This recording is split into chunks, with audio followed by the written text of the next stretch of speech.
Hi friends, blouse side joint చేసేటప్పుడు use అయ్యే ఒక ఇంపార్టెంట్ టైలరింగ్ టిప్ అయితే చెప్తాను, చూసేయండి. ఫస్ట్ అయితే ఇది బ్యాక్ పార్ట్ నడుము లూస్ అండి, ఇదేమో ఫ్రంట్ పార్ట్ నడుము లూసు. ఇవి రెండు ఇలా మార్కింగ్ చేసుకున్న తర్వాత మనము సైడ్ జాయింట్స్ అనేది చేసుకునేటప్పుడు చూడండి, ఇక్కడ మనకి బ్యాక్ పార్ట్ నడుము లూసు, ఫ్రంట్ పార్ట్ నడుము లూస్ అనేది ఒకటిపైన ఒకటి పెట్టి మనం జాయింట్ చేసినట్లయితే ఒక్కొక్కసారి ఇలా క్రాస్గా అనేది వస్తుందండి.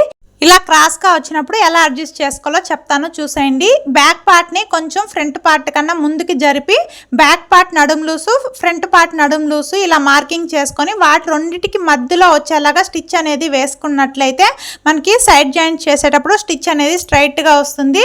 ఇలా స్టిచ్ అనేది స్ట్రైట్గా రావడం వల్ల మనకి ఫిట్టింగ్ అనేది కరెక్ట్గా కుదురుతుందండి. మనం క్రాస్గా వేసుకున్నట్లయితే చంక దగ్గర ముడతలు అనేది వచ్చే అవకాశం ఉంటుంది. ఎప్పుడైనా సరే మనకి బ్లౌజ్ ఫిట్టింగ్ మొత్తం కూడా సైడ్ జాయింట్స్ పైన ఆధారపడి ఉంటుంది. సైడ్ జాయింట్ చేసినప్పుడు స్టిచ్ అనేది స్ట్రైట్ గా వస్తే బ్లౌజ్ ఫిట్టింగ్ అనేది పర్ఫెక్ట్ గా వస్తుంది. చూడండి, ఇలా స్టిచ్ చేసుకున్న తర్వాత మీకు ఒక డౌట్ రావచ్చు, మనం ఇలా జరిపి కుట్టుకోవడం వల్ల బ్లౌజ్ లూస్ అనేది ఏమన్నా వస్తుందా అని మీకు డౌట్ రావచ్చు. అలాంటప్పుడు ఆది బ్లౌజ్ తీసుకొని నడుము లూస్ అనేది చెక్ చేసుకుంటే సరిపోతుంది.